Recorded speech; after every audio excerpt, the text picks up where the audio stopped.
team. Today I have with me Gareth Holmes, who, Gareth, first of all, thanks for coming on this show. I've tried to get you for a long time because the reason I want you on this show is you've worked in every role I can think of in professional sport or in the sport of rugby league. Yeah. And a lot of people listening to this show are also those types working in sport, or teachers or trainers or coaches.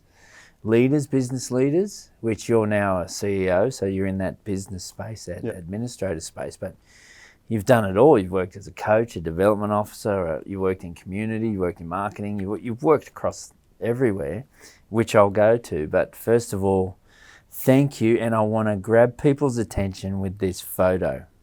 We'll edit this in. I was just looking at it now. There's a photo of you and King Charles. King Charles, yeah. King Charles, so he was Prince Charles at the time. Yeah, I looked at the photo and it's like, there's three kings in this photo. There was Cameron Smith, the game's greatest ever player, captain of the Kangaroos at the time. Yeah. There was King Charles, but then there was the King, Gareth Holmes. And there's three people in this shot. Can you talk me through when you're wining and dining with royalty? Yeah, firstly, Hayden, thanks for the opportunity. Actually, when you asked me, I wasn't really sure whether or not my story was podcast worthy, especially with some of the work that you've done. I've listened to quite a few, mate, and you know, I've really enjoyed them. So thanks for the opportunity.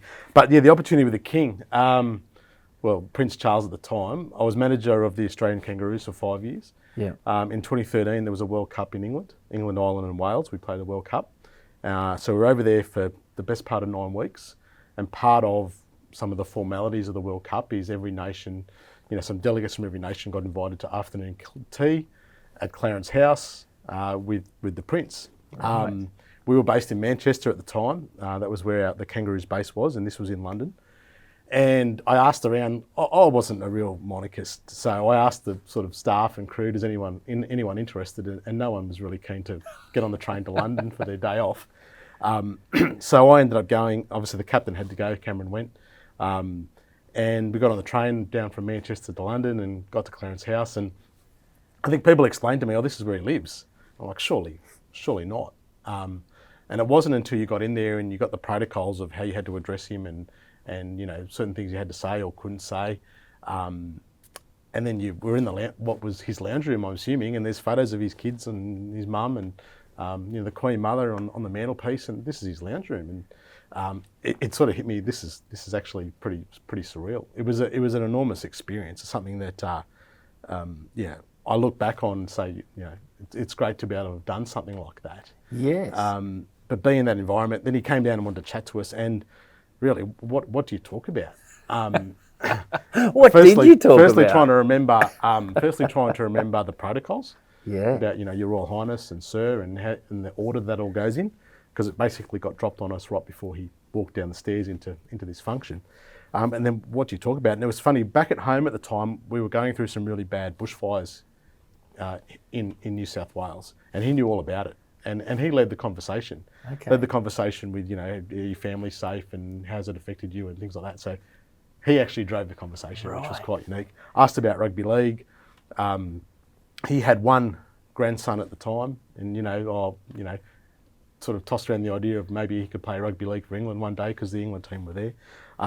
It was a really easy conversation in the end, as nervous as we all were.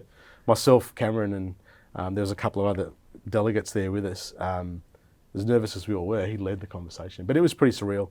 I think the most exciting bit for me was obviously middle of the day there, so it was nighttime here. Nighttime or the next morning here, my mum, her phone is ringing off the hook because it was on the news back here. And my mum loved the royal family, firstly, and then her age group demographic, they were all right into it. Yeah. Her phone, she was the proudest lady going around for about 24 hours. It was on the news, and it was really great experience. So, Cameron, how did Cameron Smith handle this? Because I can imagine you're in Manchester. I mean, London's 3 hours away by train, maybe. Yeah. So I could see why you're on a way. Players might have had a day off that day, and those World Cups are intense. Yeah. So I could see why you asked people. They said, "No, I'm going to take a day off." But I bet you they were jealous once you got back that you met the king or the prince at the time. What was Cameron like? You know Cameron, I don't think Yeah. too much phases Nothing. him. He finds his way through any situation, not just on a rugby league field, but off the rugby league field. Nothing fazed him. He handled it really well, and I think talking to him afterwards, I think he was pretty chuffed with the whole That's idea what I of mean. the surroundings that he was in. So when you got on the train and you're heading back to Manchester, did you and Cameron say, "Oh, I should have asked him this," or "We should have said"? Yeah, that? there was a bit of that. Well, Yeah. and it was a little bit surreal. Like, did that just happen? Yeah, right. Were we just in his lounge room? And that was it was a great experience. And you're right, when we got back, and there were photos because it was on the news, on the telly over there. So everyone's in the team room back at the hotel in Manchester watching us, with the Prince. It was, So the photo, which I've seen, Yep. did you actually say to someone, "Hey, mate, make sure you get a picture of me and Cameron and the Prince," or someone just took it? It just happened. Just happened. Just happened that way. Because that was a good photo. That's a cracker. That's a cracker. That's a cracker. You'll be showing your kids and your grandkids and their kids. Yeah. Yeah. Yeah, no, it was. I do. It does get a start every now and again. That photo pops up. And often on this show, when we talk about someone, I call out to them, "You're welcome on the show anytime." So, Cameron Smith, you're welcome anytime. I'm not sure, King Charles, if you're going to watch this episode or listen, but you're welcome anytime, King Charles. Wow. So you said managed the Kangaroos for 5 years. That's a fair stint. So within that, there would have been 2 World Cups? Yeah, so 2013, and I started off in 2017 World Cup, and then I sort of left the NRL. Okay. Sort of just before that period. So the Australian team won both those World Cups? Won both those World Cups. Yeah. And we went into 2013, we didn't hold the World Cup. We lost it to the Kiwis in 2008, as you would remember. Yes. We didn't hold the World Cup. We were the number 2 ranked nation. We weren't going too great, and we ended up, that World Cup, quite unique. We had 1 try conceded against us in the whole tournament, and that was in the opening match in Cardiff at Millennium. England scored a try against us. We didn't concede another try for the rest of the tournament. Wow. Played 3 pool games, 3 finals, and didn't concede another try, and ended up winning the final at Old Trafford, quite convincingly in the end. It was a pretty special team. Some of those stadiums are a fantastic experience for you, no doubt. Old Trafford. Yeah, we played at some great stadiums, and we played a quarter final. On the flip side, we played a quarter final at Wrexham, which was far from a great stadium in terms of what we'd experienced. But it was an enormous time over there, and to be leading a Kangaroos team or managing that program for a World Cup is something that I'm quite proud of. Is there any lessons there? Because you just mentioned a defensive record, and to defend so well, you must be a very connected team. Any lessons there of bringing a team together? I mean, I could share, but I'm not. I want to listen to you. I've been in some very connected camps that have achieved great things, but you've just mentioned a defensive record that probably, I even forgot how good they were. But you need to be very connected off the field on a tour of 9 weeks, and that's a balancing act too, because they've had a big season, and you've got to go away. What do you put that defence down to, apart from good players, good coaching? What else? I was going to say to you, I think it was, we had a great squad, we had great players, and we had some really good coaching and really good structures about how we were going to defend. Tim Sheens was the coach, David Ferner was his assistant. They had some really good structures around the defence side of things. When you talk about connectiveness, and I look at that team, I don't feel like they were the most connected team. Really? And if you think back, 2013, the Queensland Origin team were on a trajectory that we hadn't seen for such a long time. They'd won like 8 or 9 in a row. There was a real disconnect of sorts when the Kangaroos came together between Queensland and New South Wales. So off the field, I really picked up on the disconnect at times. But when they pulled the jersey on and ran out, they were the best players in the world, and they knew they were there to do a job. They knew that we weren't the number 1 ranked nation and we didn't hold the World Cup, and that was really important to them as a group. You could just tell how important that was. We need to get this sorted out. We're the best rugby league nation in the world, and we need to get this sorted out. Yeah. So it was like they pulled the jersey on. You've worked with Cameron, as I said, when he speaks, everyone listens, and they just were just that motivated to get it done. Right. Okay. But yeah, when you talk about connectiveness, I didn't see the connectiveness off the field. Yep. We weren't that group that, we've all been with groups that everyone just, it's a love-in, right? We've been with those groups. I didn't feel that with this group, but they just got the job done. They obviously connected on the field. Yeah, they got the job done. Their structures were very good, and they were great players. Yeah. Okay. So I wouldn't mind going some lessons maybe off coaches or players you've had over time. We worked together. You were the team manager of the NRL All-Stars when Wayne Bennett coached. Yeah. So if I throw the name Wayne Bennett at you, what comes to mind? Oh, I think I can't speak more highly of the man, and a lot of people outside of people that have worked with him probably don't see the true man that he is. Yeah. I think the way that he makes you feel about who you are and the job that you do and empowers you to do your role 100%. is really a thing that I got out of it. And mate, I'm a guy that's worked in rugby league for the best part of 30 years, but I'm not a former player. I'm not a name. I'm not a profile. I'm just someone that has worked really hard, tried to maintain some good relationships, looked at opportunities when they've come up and made the best of them. Yeah. And hopefully my part in that has helped other people get their job done or, in a team environment. But going back to Wayne, just somebody that gives you the time of day, just, empowers you to do your job, genuinely cares about you and your role within getting the result. Yes. I still speak to him, not frequently, but I still speak to him a little bit. He came and spoke at a Origin Sportsman's lunch that we had at the Bears earlier this year. I rang him up and asked him if he would do it, and he said yes, and he did a terrific job, mate. It was so good to have him. That's the sort of guy he is. Yeah. I feel like once you sort of been within that environment with him, you've got a friend for life, but in my case, a mentor as well. Definitely. Well, same. Yeah. Same. So let's go through a couple. You've worked with some great coaches.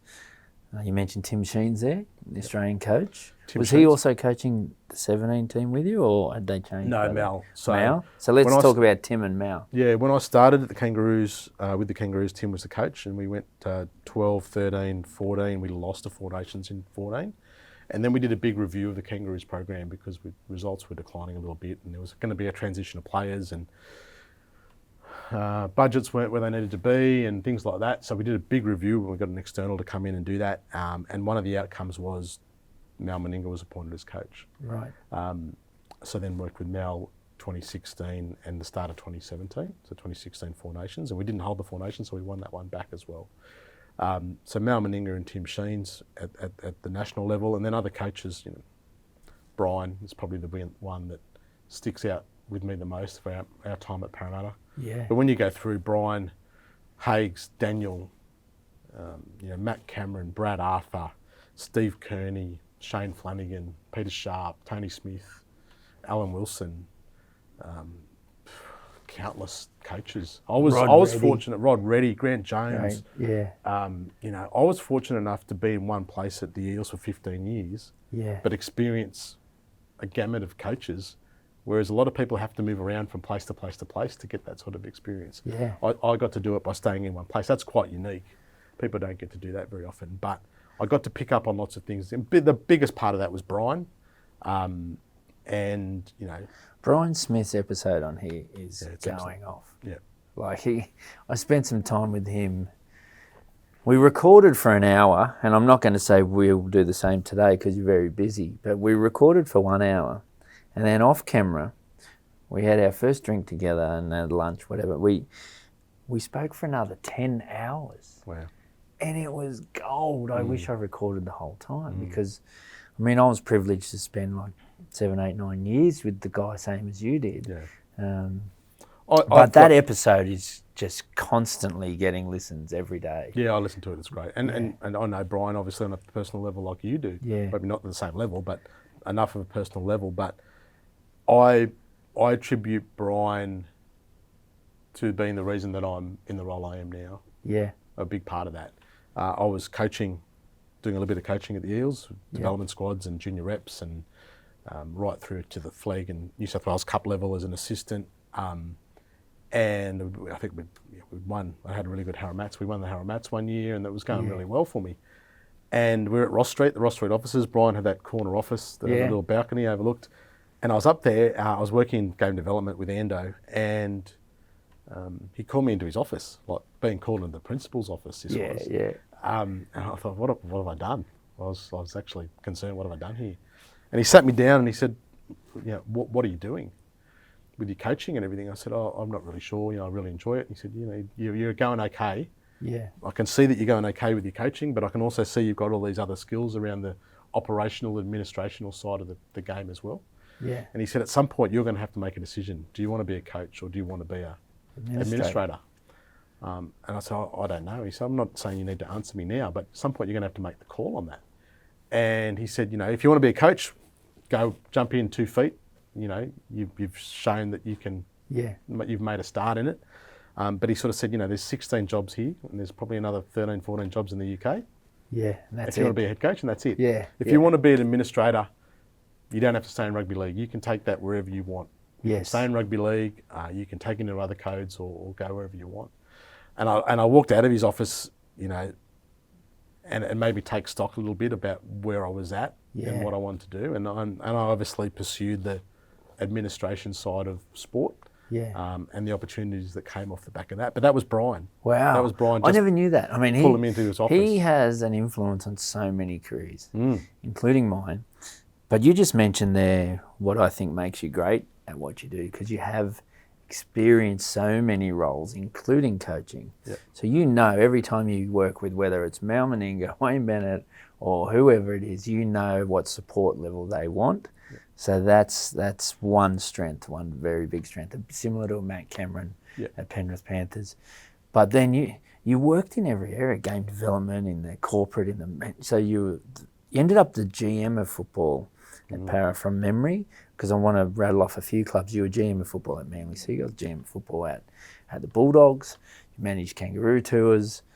Your last 20 years, if someone wanted to read through it, is such an experience. But this podcast is about sharing lessons that may accelerate someone else's career, following you or following in similar space. What lessons? Even just those 4 clubs I mentioned, as GM of football at all those 4 clubs, you're now the CEO of the North Sydney Bears, and there's an NRL expansion bid going on. I don't know if we can give any secrets away here, but lessons learned and comparing those. Yeah.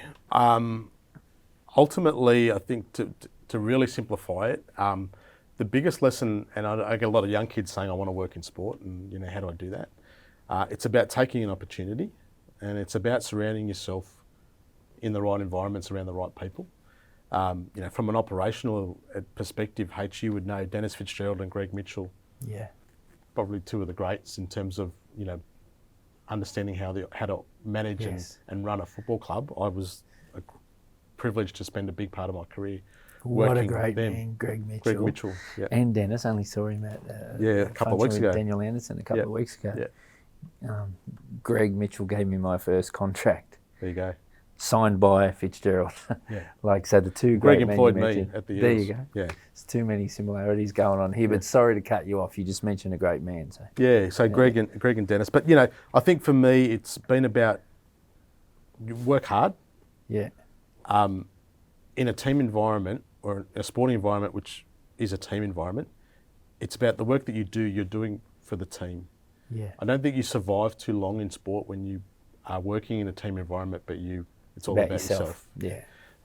You'll survive a couple of years. Like I said, I think, not that I've flown under the radar, but I think I've just taken the attitude that we just need to get in and get it done. Yeah. And how do I, in my role, help someone else? Help someone else and help the team. Yeah. That's a big thing. Surrounding good people, learning all the time. Not just from the coaches, learning from the S&C guys, learning, we've had lots of conversations about, what you're doing here and what you're doing there and how it works. Learning from the administrators, your Gregs, your Dennises, and guys like John Hutcho that you could just sit down and talk to about all sorts of things. Man. He was the leader. When you talk about player welfare. We were the leaders back then, and he was And the the man. reason he was so good because the care is so genuine. Yeah. Like you said, it wasn't about him. No. And you also mentioned a little message there to anyone, even working with junior teams, coaching kids in any sport, trying to teach players on how to be a good team player. And a good team player asks themselves, how can I help a mate? Yeah. Teaching him that at a young age through sport, that'll help them anywhere. Like, you have that philosophy and it's helped you. You're now a CEO, and like, I can't even imagine where your career is in another 20 years. Like, you're going like this, but underlying all that is that value of being a good teammate. So anyone listening that's coaching kids or teaching or whatever, teaching those qualities of what makes a good team player. Yeah. Because it's funny, the pressure on people out there, the kids out there that are trying to make this team and that team and rep teams, and it's funny that people like us are busy trying to teach good team values, but they might be sitting in the car with a parent saying, you do this for you because you want to make that team. So it's funny because it's almost, on one side there's a vibe of fueling selfishness in a player because they're trying to make that. But really, we're trying to create good team players that, in the long run, the elite teams want good team players. Yeah. I mean, you need a few superstars, but good team players, and then in the workforce, exactly, that's team what I'm saying. players. Team players, good staff members, good colleagues, people that you think, I know that if I've asked this person to do this job, they're going to do it, and they're going to do it really well, so I don't have to worry about that. Yeah. It's funny, it's something that I've always lived by or likened to, and I saw it written on the wall last week at a football club. It's know your role and do your role. Yeah. That's really big, and it's pretty simple, but Yeah. ultimately, if you know your job and you do the job, and the next person does the same, and the next person does the same, we're all heading in the right direction. Yeah. It's when you have to stop and do that. And like you said, my experience across all parts of a football club has helped me enormously. Sitting down with someone like Wayne and being able to talk footy with him. Yeah. He looked, Mate, when you we can first talk met, with the king of, King Charles, as if you can't talk with the king of coaching. but when we You can sat have a down, conversation with anybody. And even like Sheensy, obviously been coaching for a long period of time. And when I took over the Kangaroos, when I first met him, he was like, well, who's this guy? And, he's just there to, do the admin and get that all sorted. And then it wasn't until we'd had a few conversations, he goes, oh, he knows a little bit about footy, and he knows, even when we started talking about team selections, I could say, well, I think he does this. I think this player brings this to the table. Yeah. And he stopped and listened because I guess I've been able to be in those environments, Of course. listening to people, and then being able to toss it up with I guess a little bit of credibility to say, and then they're like, oh, okay, well, we can involve you more and we can utilise what you can bring. How did you go with budgets in high performance sport? Talk about, I feel there's a real soft spot for the Eels in you. I know you're 15 years there and a life member there. I feel that you've still got this love of the Eels, but you've worked at, they had a very strong club, strong leadership, big budgets. What were the other clubs like? And because it's a whole different world, managing staff, managing budgets, managing the whole program, managing the whole club. Is there any lessons there? Huge. And like you said, 15 years at Parramatta, we were lucky to have the support of a leagues club that did very well. Yeah. We were a football club that were, for the periods that we were both there, I think we were the benchmark rugby league club in all aspects of the game, and the only thing that we hadn't done is won a comp. The juniors were great, pathways were good. Did you have to remind me of that? Sorry, mate, it burns me as well. 2001 grand final loss. Burns me as well. The 09 grand final loss, which some people think Paris still won because of the Melbourne bid. Yeah. But, I look at that pretty realistic. I look at it as a contest. Melbourne won the contest. I don't worry about that other stuff. And I got so much respect for both. A lot of people in both those organisations, but there's nothing more painful than losing it. That's another episode. It is. But you just had to remind me of those losses. But anyway. Yeah. Well, we just lost the Bears just lost the New South Wales Cup grand final this year. Did they? After what was a really successful season, being minor premiers and then losing on grand final day in the last 2.5, 3 minutes. It was tough. Wow. Actually, let me ask you, I mean, I've cut you off, but how do you feel about that '09 loss? Because the administrator in you and the whole salary cap bit they went through, I mean, there's some fans that are, ruthless about Parramatta should have the trophy and all that stuff. I don't enter into any of that, but what's your I vibe try on not to. all I that? think I'd probably share your opinion. We were beaten by a team on the night that we're a better team. That's the footy side of me. I don't think you can change the result. Yeah. At the end of the day, that's the way it played out for us. But back to what that you're 09 saying. team, guys like Timmy Manor and Jared Hayne and that age group, they were my Harold Matthews. We won a Harold Matthews comp together. That's right. I was enormously pleased for those kids to Yeah. be able to play in an NRL grand final. I would have loved it to win, but they were kids that came out of our junior league into our Pathways program. I was fortunate enough to coach them 03, 02, 03, 04, 03. We won a comp. They went through to play SG Ball, Jersey Flag, New South Wales Cup, play NRL. Well, I guess that's and where play a you're grand saying final. that club was a benchmark in that space. And it was a And then benchmark. Penrith have taken over Yeah. that mantle. We're sitting here at Allianz Stadium now. I currently work at the Roosters, another great benchmark. Like, talk about in the last era. Like, talk about world class. Like, if you go back to back in any premiership, which the Roosters did, and world champions, world class across so many areas of their business, from their leadership through to their coaching through. And then you think Penrith the same, to go back to back, like that's, again, world class, and people similar to your influences out there, like Kemo and but yeah, that period at the Eels you mentioned, world class in so many ways. Just those two trophies, and That's what eluded us. You know what? Possibly the 05 season. Yeah. That was a big one. Minor premiers in 05, and then to get bailed out and knocked out in the prelim. That's probably one that some Para fans look back on. Hard. Yeah. I remember. Yeah. I remember I took an under-17s development squad to New Zealand on a tour, Did you? and we watched that preliminary final in our hotel. It was tough. It was tough to watch. But you talk about budgets before, so I think Parramatta, we were the best at everything: pathways, welfare, community. We ticked every box, and we were lucky to have a big leagues club that supported us. Great sponsorship, and resource. We were resource rich and personnel rich. That was great. Then I was at the Seagulls for a short time, and that's a totally different structure. Private owners, yes, putting money into the club, but you didn't have all those other bits and pieces. Staff was, NRL staff, I think there might have been 8 of us that were running that. But it was great for me because I looked at that, and I looked at Manly as a club, and they've won a comp in every decade. Yeah. They've been a successful rugby league club for a long period of time, and they've done it a totally different way to having the big leagues clubs and the big budgets and things like that. That was a real great learning experience. We went from, I think the year I started there, I think they'd finished 14th, and we finished 6th the following year. Yeah. And it was just about, again, that's your connectiveness for me. That time I was at Manly, it was about, a little bit of that mentality backs against the wall. We don't have everything that we want. I asked Jamie Lyon once, great man, and you would have had something to do with him back in his Eels days and his Kangaroos days.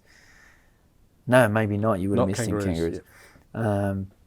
But I asked Jamie Lyon once what was the secret when they won at Manly, and he said that they were the most connected team off the field and on the field, and he really believed it or not, he believed that it might have been the Tuesday night poker session or whatever it was each week was the key. And then, I'd ask Rod Reddy about what was the key to your team back in '77 when you won with the Dragons, and he'd say every Sunday the barbecue where every wives, partners, that was the key. So sometimes you come across teams that you see them on grand final day. The ones that win are usually very, very close, the tightest team. And I'll never forget what Jamie Lyon told me about Manly. And I saw that. That was the thing for me. That was why they were successful, or a part of, because they were very connected. Yeah. Trent Barrett was a coach. I rate him. I rate him as a coach. I really do. Yeah. And I've worked with lots and very technically and tactically, I thought he was, one of, if not up there with some of the best that I've worked with. Yep. And he's at Parramatta now, helping Brad. But they were a connected group, and that's what got them through. And the mentality of Manly, the area, the Insular Peninsula, there was a bit of that us against them, and we're going to bunker down in here and get the job done, and Fortress Brookvale and things like that. There was a bit to that. Yeah. And that made it hard, and they were a successful club. So you went from Parramatta, big budgets, big resource, Manly, highly successful without that. Yep. And then the Bulldogs, again, big leagues club, massive budgets. Whatever you needed, you got Budgets on steroids. Budgets on steroids. But at the same time, they were going through a period where and they probably still are. Yeah. Where they just can't get it done. Yeah. You sort of are. If you're an outsider, you ask the question, well, you've got everything at your disposal. Why can't you get this done? What is it? Yeah. For me, at that time, it was a disjointed football department. There was a real feeling about the bringing back the heritage and the Dogs of War and the family club and all of that, which all worked really well for them in the 80s. In the 80s, yeah. But we had a different group now. Yeah. That whole mentality, we didn't have the Hugheses and the Moores and those people there. We had all these young kids it's a different generation. Yeah. And you can instill that stuff into them to a point, but if they're not going to buy into it, then it doesn't work. Doesn't work. And maybe that's what I'm not close enough to the Bulldogs now. Maybe that's still a part of it. Yeah. Where are they heading? I really believe in Cam Serrato, great coach. Yep. Well, like you said, you rated Trent Barrett the same.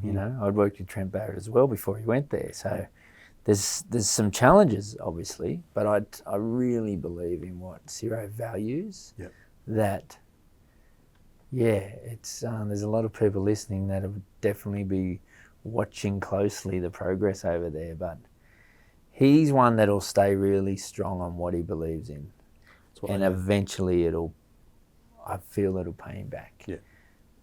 Actually, I know it will, but I'm at an opposition club, so I can't really be pumping them up too much. But it's what the game the needs people he's surrounding himself with, you said it was a real disjointed staff. The people that he's surrounding himself with will be very connected. Yeah. Something he really believes in. And I just know what he values, and I think you'll start to see it turn eventually. It seems like there's a bit of pain that they've had to go through to eventually get there. And that's the famous story in any place. Everyone goes through it, right? There's painful years and decisions made and people let go that pay you back down the track. And that every team that's winning premierships there'll be that story of a couple of years previously, Everyone gets a turn. No, you're right. I think that I don't know Cameron as well as you do, but I feel like that he is the person that can turn it. Yeah. It's going to be very different to what they're used to as a club. Yep. What their foundations were built on. I feel it's going to be different, but he's the one to make the change. Yeah. What's your take on speaking to cameras like this on the tough times? Because leaving there for you was there any lessons that how do I just bring it out and say, like, you ended up having to leave a club, it was a bad period for you, I would imagine. Yeah. And I've had some advice from great people over the years. To be employable, you need to be sackable. Meaning, I mean, you don't want to go get sacked all the time, but meaning handling it well. And because it's a small world, handling it well. I mean, you've fallen on your feet. You're a CEO now of a big organisation, just because of what you believe in, and you're pretty true to yourself, or very true to yourself, what you believe in and your background and your influences. I know you're going all the way in this space, but that must have been a hard time. Yeah, it was. It was definitely a hard time, and I think my time at the Bulldogs, I don't think I ever felt totally comfortable while I was there in my surroundings, in my environment, and what I felt like I wanted to try and achieve. Yeah. Or what I felt as GM of football at the time, what I needed to do to take the footy club to the next step, I didn't feel like I had that support within the footy department.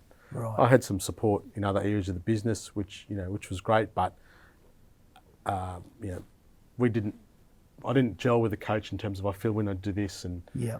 I think this is the way forward, and he had different ideas. And coaches live from contract to contract, right? They're very results driven, and it's for a coach that's on a short term contract, it's about here and now results, not about 2 or 3 years down the track results. Yeah. Whereas I was in a role where I've needed to build this footy department and build our pathways and get it back to where we were going to get results in 4 or 5 years. Yeah. That's where I'd come from at Parramatta, and Yep. you said Camo there before. That's what he's built over a period of time. Yeah. We're seeing the fruits of it now, but that was a build.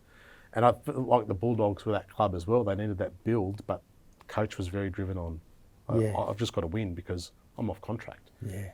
I totally get that. So yeah, it was a difficult time. I've always been a very big believer on, and tried to live by, focus on the things that you can control. Decisions have been made that were out of my control. And you can't do anything about the things you can't control. So focus on what you can. Put your time, your resource, your efforts into things you can control. Yep. And make the best out of those situations. The things you can't control, they're out of your hands. What you can, the part that you can, is how you react to that. Yep. How you react to the things you can't control is within you, but you can't control the outcome sometimes. So I treated that as an opportunity to, I've been in rugby league for a long time. I had, like yourself, mate, we sacrificed a lot of stuff by working in sport. Yeah. Family, time, all the things there. So I took a bit of time to take a breath. Tried to exit the best way I could. It was important that I still, I got to where I've got to by working hard and maintaining good relationships. And that was really important to me to keep doing. Yeah. It wasn't about trying to, break relationships and go rogue and think this is all wrong and I've been hard done by here. The decision was made. That was out of my control. Yeah. How do I react to that? I've still got to get a job. I've still got to position myself in where I want to go next. Yeah. What does that look like for me? I love the game. I love working in the game. Is there an opportunity for me? Yep, there was, and I got to do a few other little projects. Yep. Which. Yeah, well, I saw you were great. consulting for the International Rugby League at the last World Cup. Yep. I think I bumped into you at, what stadium did I bump? I bumped into you somewhere over there. Huddersfield. Yeah, so so you handled that time pretty well, but it would have been, I just thought I'd wonder like, because sometimes I ask people, what's it like sacking someone?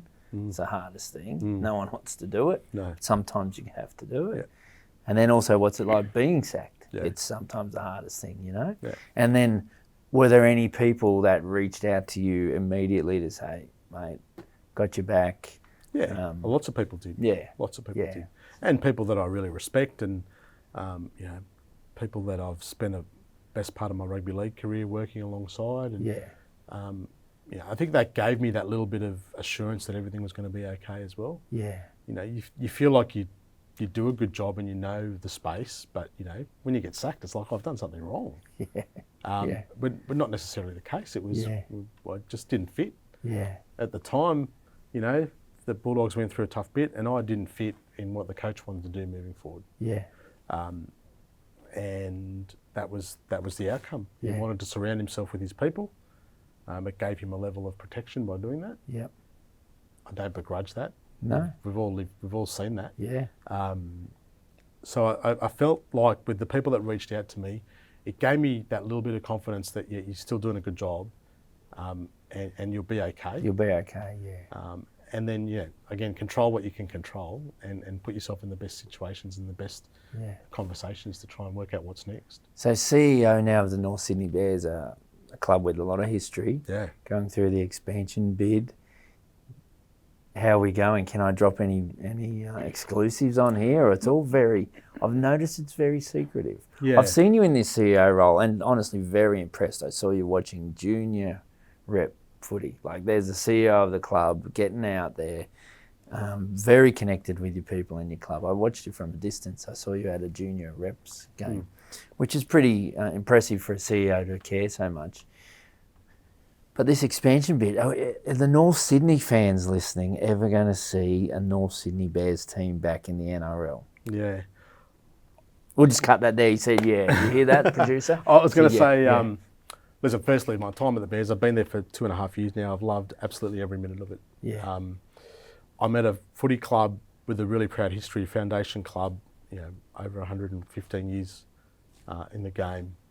I've got a tremendous supporter base, people that are really staunch, bolted on rugby league fans, and all clubs have got them. But these guys are also long-suffering rugby league fans. Yes, The team's been they out are. for a long period of time. What I've been able to create there in a short period of time, we deliver a really great game day. Our brand's still very strong at that level. I'm loving the fact that we're not an NRL team yet, but I'm able to put influence on this footy club to get us ready in certain parts. So our game day experience, our membership, we're building that. We looked at pathways and our junior league numbers increase year on year. We've got a really strong merchandise program. We're a really small staff, and I'm really blessed that I've got a small staff, but a very good and passionate staff, and everyone goes above and beyond and does the job that needs to be done in comparison. And what we've been able to deliver with a small staff and a small budget is pretty extraordinary. And sometimes I've got to take stock, and I want to do all these things and run it like an NRL club, but it's not just yet. But we're doing some really good things in that space. Our pathways are good. Our junior reps are going well. To touch on the expansion stuff, it's quiet at the moment. Interestingly, there was a lot of talk about the 18th team for a long period of time, sort of since the Dolphins came in. Yep. But more recently, there's talk about 18, 19 and 20. So I think that's where the game's So you're telling me there's a chance? Yeah, I'm telling you there's a chance. There's definitely a chance. We're working really hard trying to position ourselves to be part of the expansion, whether it's 18, 19 or 20.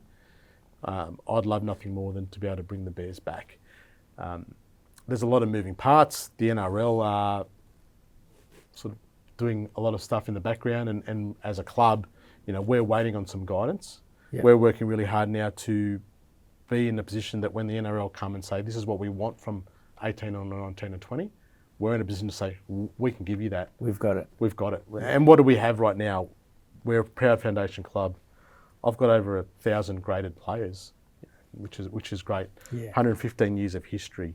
A strong junior league that sees year on year increase. I've got a strong membership base. I've got a Leagues Club group.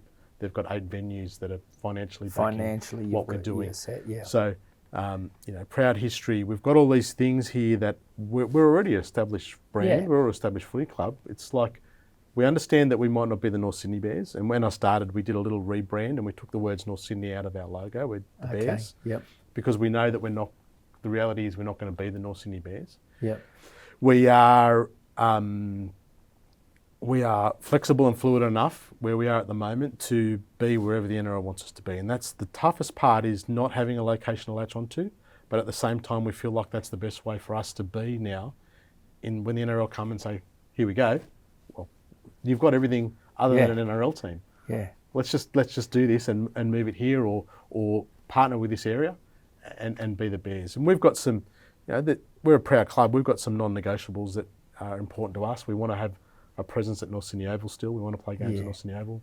We want to be the Bears. We want to be red and black. Yep. There's some things that are important to us Yep. as we move forward. And if we partner with another area or with another group, they're the things that are important to us, and we will stand fast in those things. Yep.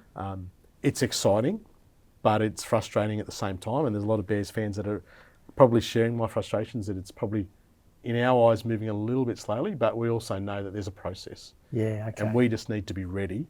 And we feel like what we're doing is getting ourselves ready to be what the NRL needs us to be. Well, you are ready. I mean, you are ready. When I've just from watching from an outside, you're even building up this. There's fans out there that still love. They go and follow your New South Wales Cup team like you, and you have the big thing is you have those licensed venues. Like you've got the budgets on steroids.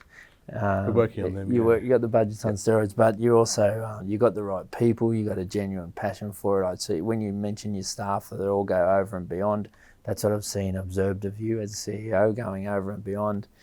Like just from an outsider looking in, Bears are ready. I have no idea what the NRL thinks in this space, but you've been a feeder team to the Roosters the last few years in the New South Wales Cup. Jason Taylor was coaching. I was observing that. Yep. And now you're linked with the Melbourne Storm, another great, strong club. It's great for us. which probably gives away what you said earlier in the episode. You were in a football club recently and you saw the words on the wall that said, know your role and own your role. So if I picture Melbourne over the years... That's them. That's them. The Cameron Smiths, Cooper Cronks, Billy Slaters, those types just know their role, and they get everyone around them to know their role. Yeah. So I knew when you mentioned that before where you'd been visiting, you must have spent some time there recently. Mate, let's finish by just name dropping a few players over the years and just think of what comes to mind. You mentioned coaching some of them, so I'll bring some of them up, and then you've worked at clubs with some of them. Let's go. Jared Hayne. Enormous talent from I don't know, when I first saw him, I think he might have been 11 or 12 years old. Did you really? Yeah, he came that through. early? He's playing footy at Cabramatta Junior Rugby League Club, and came through our development squads, and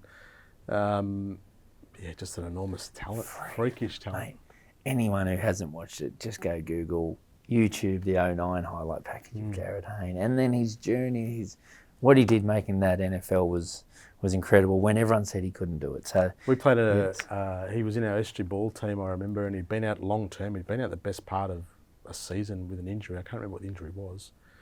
His return game, we were playing SG ball, and we were playing, I think we might have been playing the Roosters at Henson Park. Yeah. And he didn't start. He came off the bench, and probably 10, 15 minutes in, he came in and basically, off a play, his first touch, he ran the length and scored a try. And he'd been out of the game for Mate, he did 6 that months. in It NRL. was crazy. Tim Menner. Yeah. He for me is the guy that just got to where he got to out of having a bit of talent, but just a real hard worker. Hard worker. He, one of the nicest guys you'll ever come across in rugby league. Lovely kid, lovely family. Again, a local kid. It was so pleasing to see him come through as a local kid. Came out of Guildford and played through their junior rep program, and then get an NRL debut, and then played Origin. Just a great kid. But he was a player that got to where he got to because he just worked really hard. Well, those stories were filtering through to us way before we ever met him. Was like running around Parramatta Park with Craig Brennan, who was a junior staff member with genuine care for his players, who was a teacher of his at maybe Parramatta. Yeah, I don't know. Oh no, Tim didn't go there. Didn't go to Marist, Craig Brennan was a teacher at Parramatta. Great coach now. That was a conditioner back in the day. Yep. We would hear stories of them two running around Parramatta Park and hard work, and great fella Tim. Let's go through a couple more. Daniel Mortimer. Yeah. Again, being involved with Morts as a young kid, we'd come in out of Orange on a Friday. Yeah. Might get a captain's run in and play, and then he was still going home. Go home to the winery. Yeah. Work on the farm. Played above his weight at every level of the game. Yeah. Like he was a little kid, but an enormously talented, great young kid, great family again, good values. 100%. Good values. Lives those values. Great kid, great family, great upbringing, great work ethic. Anyone will want that type of player in their team.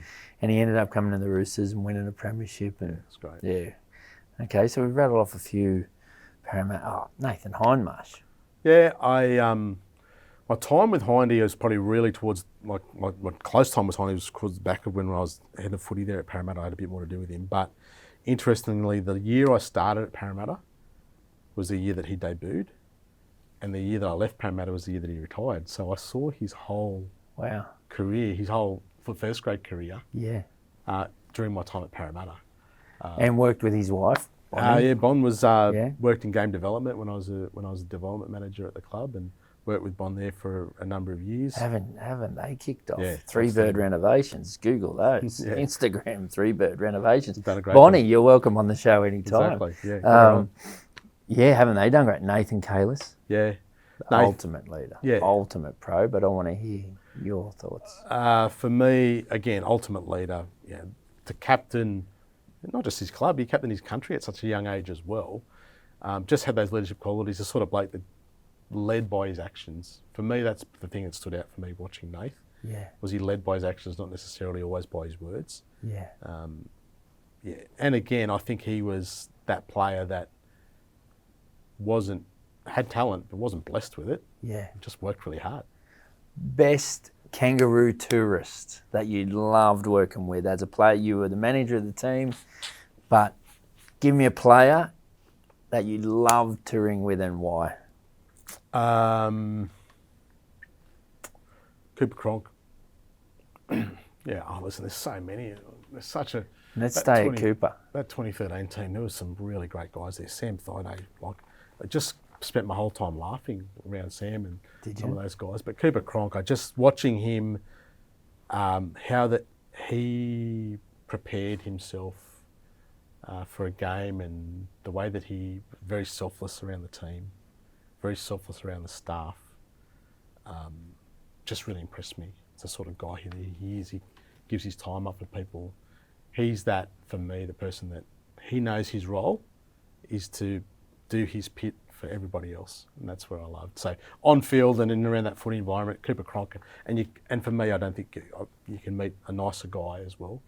And then outside of that team environment, like I said, Sam Thaiday, I think I laughed the whole time I was there for 9 weeks, just in and around Sam. Sam and Thurston together, there was a constant laugh fest. You got to have that. Yeah, guys like Matt Scott, that big old school front rower, out of country Queensland.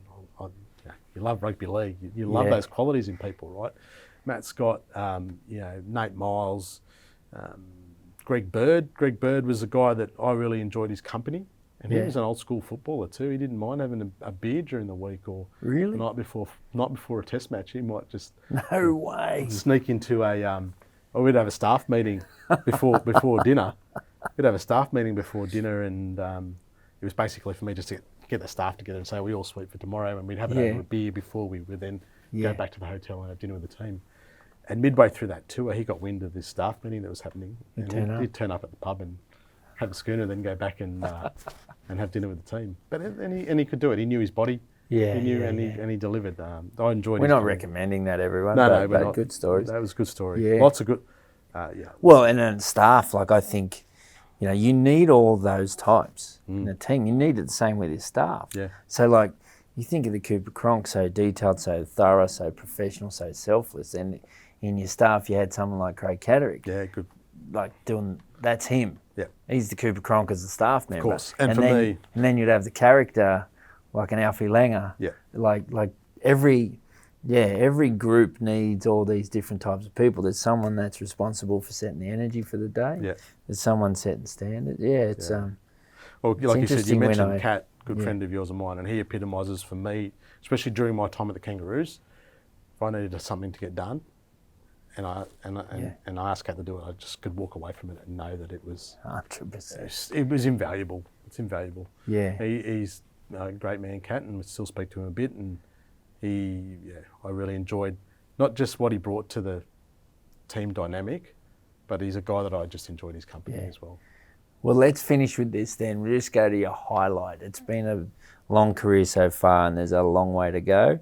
There's little lessons in amongst this chat, which is pretty cool, which is what it's about. Yeah. But is there a highlight? Hit us with a highlight over this time. Besides meeting the King. Besides meeting the King. I think, at the highest level, winning a World Cup final at Old Trafford with the team that we had, conceded 1 try, we'd won the World Cup back, we would then reclaim the world number 1 world ranking. That's definitely a highlight in terms of being at the very top end of the game. I guess the other highlight for me has been a big part of the Eels for a long period of time, and a big part of their pathways for a long period of time is watching guys like Tim Manor, Jared Hayne, Chris Keating, Trent Hodkinson come through from being a local kid in the junior league and getting their NRL debut. I know you're really big on debuts, H. So I love that. I love the fact that I've been able to be a part of their rugby league journey at some point, and then they've gone on and I'm not the reason they played first grade or played for their country or their state, but I've been a part of that. But to see the success of that, that's definitely a highlight for me as well. And then now to be able to run into these guys at the footy and they're walking around with their own kids. These kids were kids when I coached them. Yeah. But you see them and they've got their own kids that were their age, and just to be able to still talk about stuff, and that's definitely a highlight for me. Seeing that, being around some of the world's best players in the game at those different times, all-stars teams, Kangaroos teams, in and around the origin space, both working with Queensland and New South Wales. Lots of highlights. Yeah. It's hard to... Well, mate, well done on all of it, but well done on one bit you just mentioned, because that would definitely relate to a lot of listeners, and that is having an influence on a lot of those lives.